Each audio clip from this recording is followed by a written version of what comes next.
We'll be getting started here in a couple minutes. Probably wait a minute or two until after the time to really get going in earnest. As you can see, we've started both a recording and transcription. So if you need to reference this video, after the session, we can send you that. And at the end of the session, I'll also be directing you to some more materials if you're more interested in OneNote or more interested also in anything else in the O365 suite.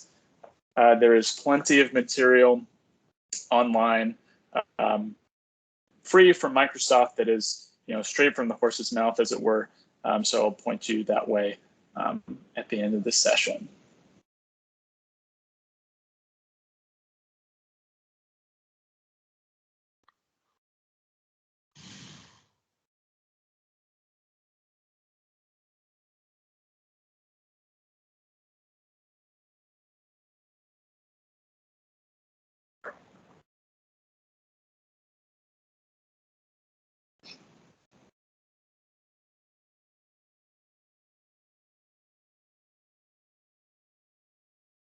Okay, as we wait for any late arrivals, I'm just going to say a couple things about the session today and start to introduce the topic. So first of all, welcome questions, definitely.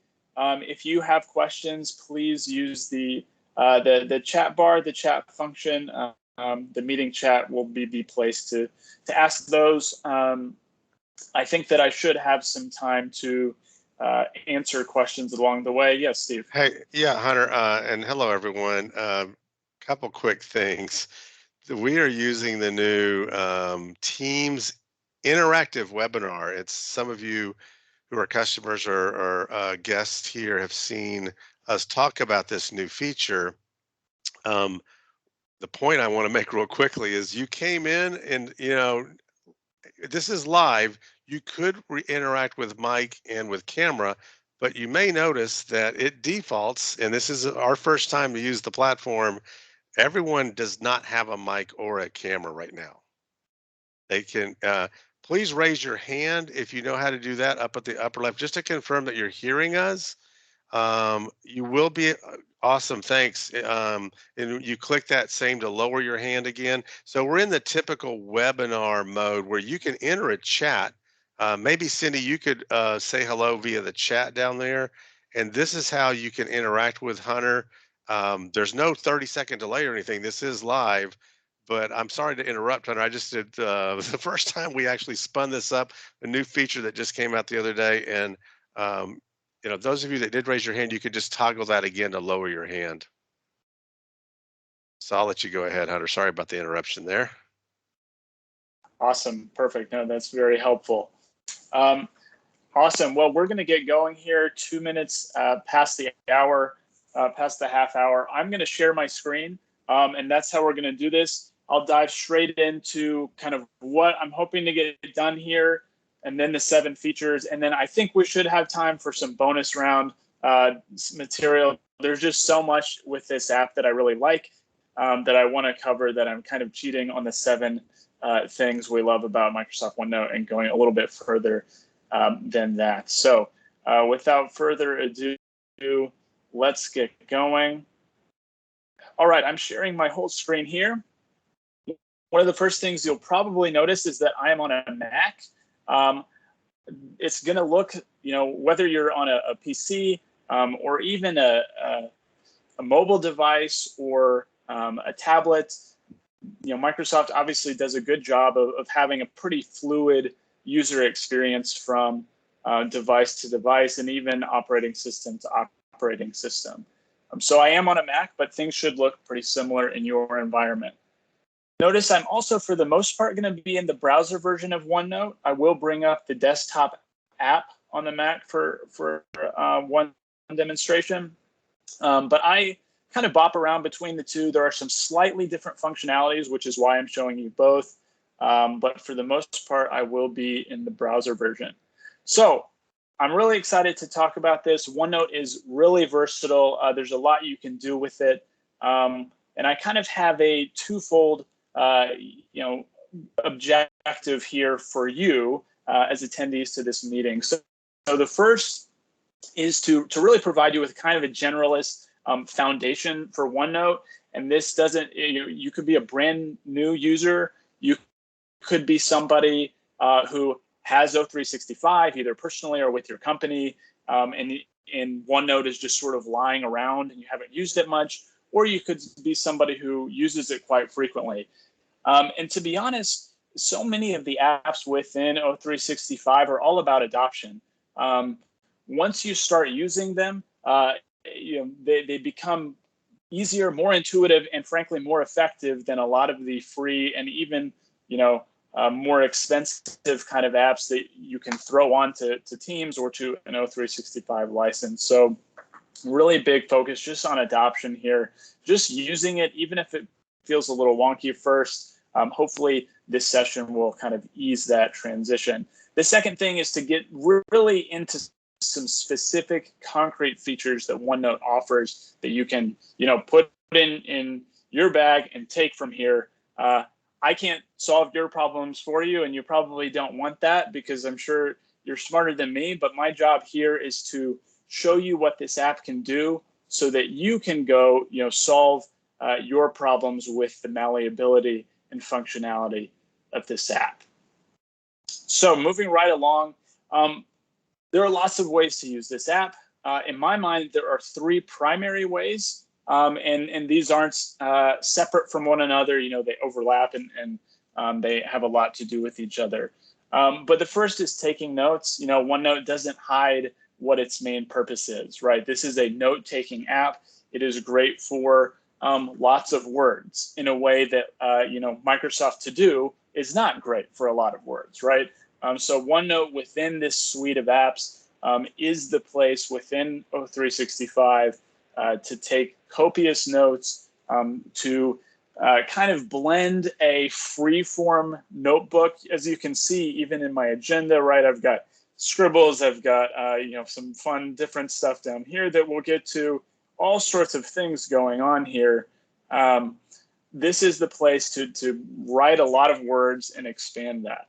But two, aggregating information is probably, honestly, my favorite part about OneNote, because it is a fantastic place to go around the internet, to go around your PC, to go around wherever, and to put information in one place and then develop that.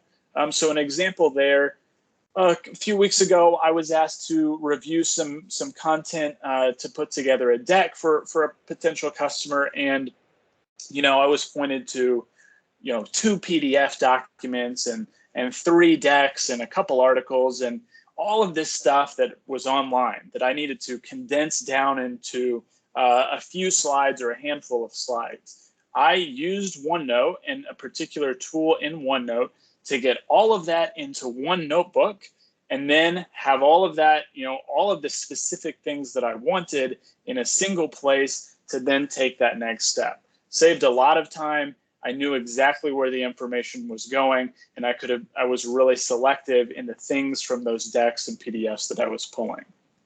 The third thing that I want to focus on a little bit at the end here is collaboration within Microsoft Teams. I'm sure a lot of you are already in Teams, but as you know, Microsoft is really pushing a fluid single experience within Teams, whether that's using SharePoint or Project, a whole bunch of apps, right, can all plug into Teams, and OneNote is no different. So I will show you that. So I'm just going to get going here. 7 things that we, and certainly I personally love about OneNote.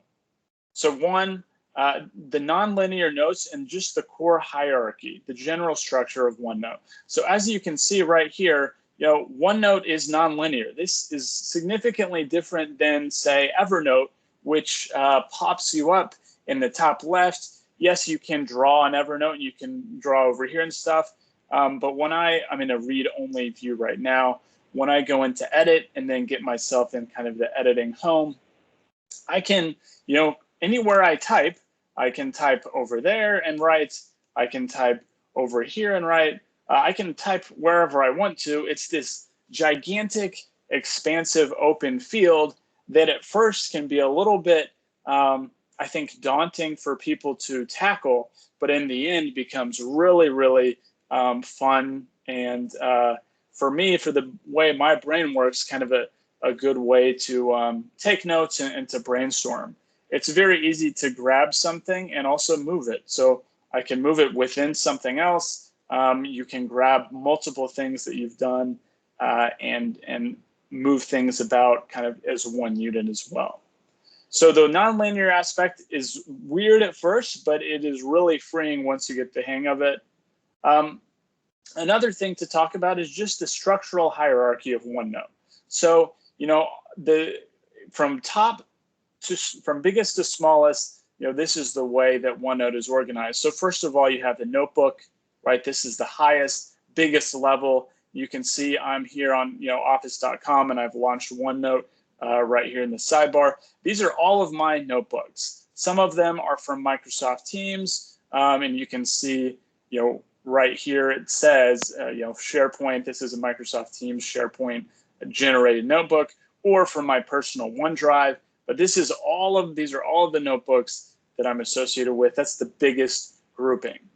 Next, you have section groups. So if you look over here on the left, these are sections, you know, main dishes, smoothie. This is a recipes kind of demo notebook. And then let's say I wanted to have an Italian group, right? What are some Italian desserts? Well, of course, tiramisu and gelato. So this is a group of sections that I've labeled Italian. Got one for Tex-Mex here, being an Austinite and needing to get that in there too. Sections is the next biggest group. So we've gone from notebook to section group to section. You know, main dishes, smoothies, breakfast, dessert. Within any given section, you can have as many pages as you like. So you can see here in the main dishes section, I have these 3 pages. And you can even, by right-clicking one of these pages, kind of demote it to a sub-page. You can now see that it's under this, this bigger page right here. And you can even do that a second time and make it a secondary sub-page. So that gives you in total, you know, 6 kind of levels of vertical hierarchy.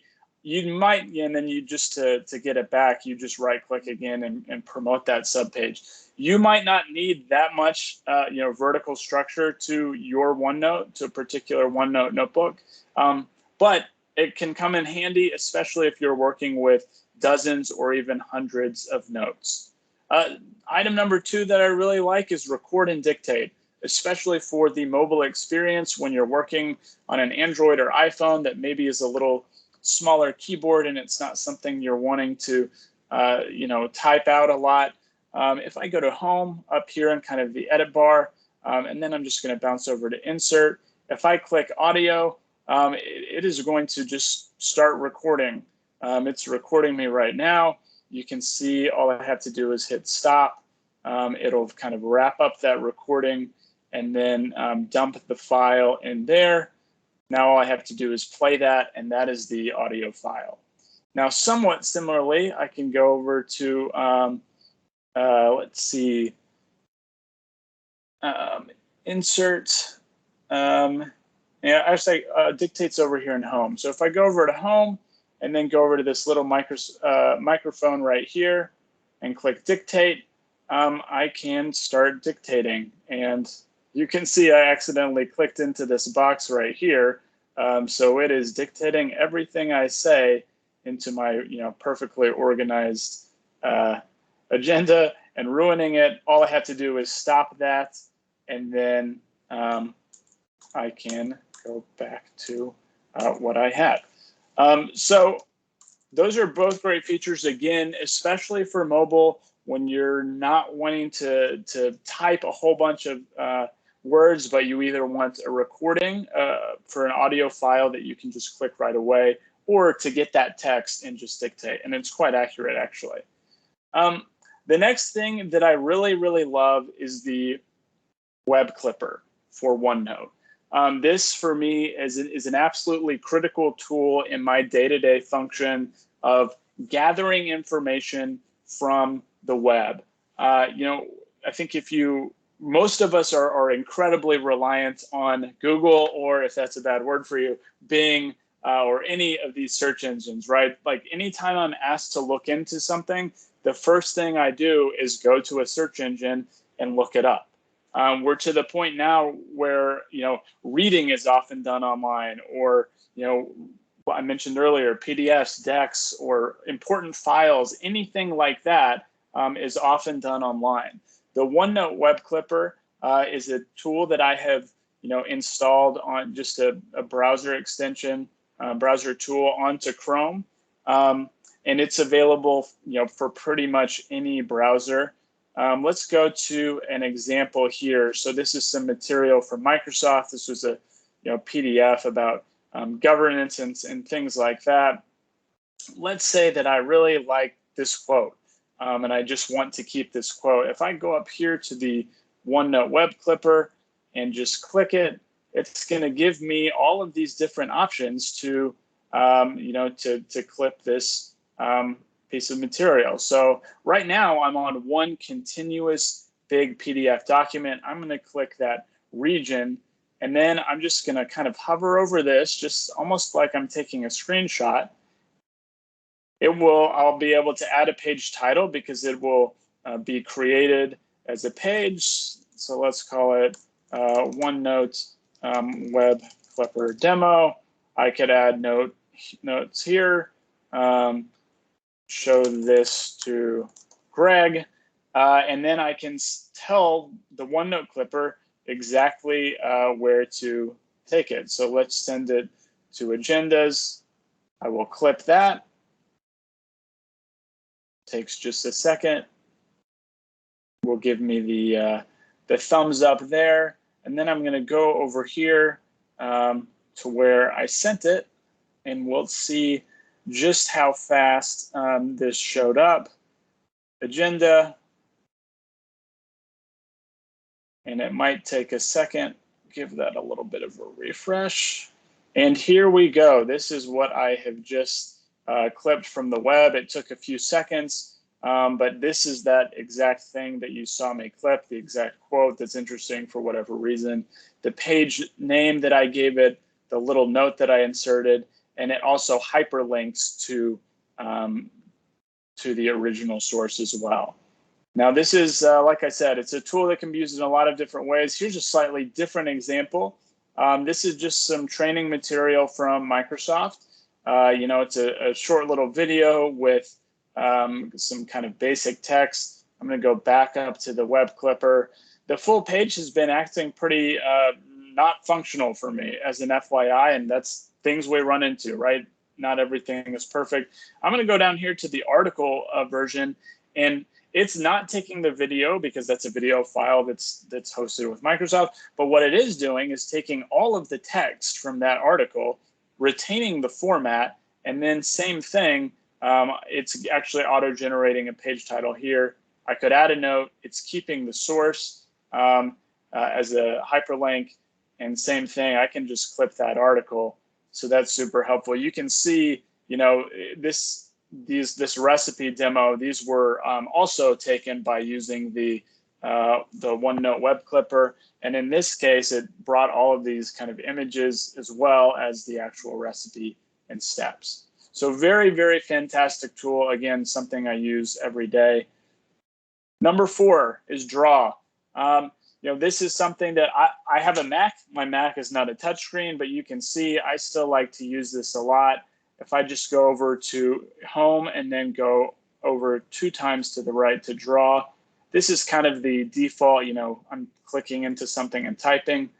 All I have to do is go over to a pen, and it suddenly becomes a pen, or a highlighter, change the color, or an eraser. This is something that I use a lot because when I brainstorm and think, I like to have different kinds of markings, right? For example, here was some research of looking at some slides and saying, okay, like I've highlighted these things, they look good. I've drawn a little arrow to a basic note over here. And then once I had kind of aggregated this information somewhere else in my own silly little process, I just like to know immediately, visually, okay, I've looked at this slide, I've seen what's here, I'm going to put a giant red mark through it so I just visually know immediately that I've already done that. So that is another great tool that you can just draw, on anything. Here's a PDF that I've loaded into this, into this page, and I've drawn on it here as well. So kind of editing, annotating, note taking, that sort of thing. Number 5 is search text and images and copy text from picture. This is a wild feature that piggybacks off some pretty cool AI technology. So I'm going to close my browser version and bring up my desktop app, because this is where this works. It is not something that currently works on the browser version. I've taken some photographs of a book about Venice. Let's again say that I'm, working with like my phone. Let's say I have a newspaper out, or a printed article, or a book, as in this case, and I'm working with JPEGs, I'm working with images here. Once this image is in OneNote for a couple hours, Microsoft's AI can crawl this image and can read it. So this is not only just an image now, this is actually text. If I right-click this image and choose this copy text from picture, I can select that there. Will take just 1 second. It's now on, this text in this image is now on my clipboard. I'm just going to paste that, and kind of a small area right there. But this text is the text that is in this picture. So that is a pretty wild functionality. Again, the first thing that comes into my mind is gathering information. Especially if you're on mobile and you're looking around for information, this is a great place, a great way to search and to kind of take advantage of that copy text from picture. Now, another thing that you can do is search this text as well, because again, Microsoft can read this in here. So if I search Venice and then look in here, it's reading this document and is identifying the word that is in this document. So that is pretty wild stuff. Again, that does not work currently on the browser version, but it does work on your desktop app. Number 6 is moving over to Microsoft Teams. So here within Microsoft Teams, if you remember Pizza Planet from Toy Story, this is kind of my demo area. I've created a team for Pizza Planet. There's a channel right here called West Coast Launch. I've gone to this add tab right here, and I've created a OneNote for this channel in Teams. So now right here, this notebook exists. I'm no longer on the desktop app. I'm no longer on the browser version. I'm just within Microsoft Teams right here, and I'm able to take notes. I can even pop this out if I'd like to, and I can do anything that I can do in Evernote while staying in the Microsoft Teams environment. Now, just note that this is a slightly different, permissioning situation, because this was created in this open channel within this team.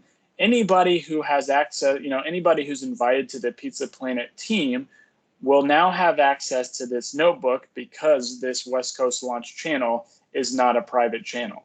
So I've created this notebook. This is now a collaborative notebook. So you can see here, there are 7 people on my Pizza Planet team. We can have project brainstorming together, marketing initiatives, pizza of the week idea, et cetera, et cetera. This is a place now where it's no longer just me taking notes or gathering information. This is a collaborative environment with multiple people who can edit live, who can look at things, who can contribute, all within Microsoft Teams without having to leave that environment.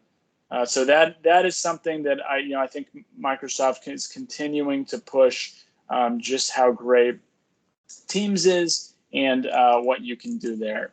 So I wanted to bop over for the 7th thing, just to show you, if you want to see all of the notebooks that you have created personally, not within Teams, because that goes to SharePoint, but if I open up my OneDrive, this is where I can manage my personal files and things. If I go to notebooks, it pulls up all of these Microsoft OneNote notebooks. It tells me when they've been modified, this kind of out-of-the-box metadata. whether it's shared, things like that, and you can even adjust sharing permissions here. So that is 7 things.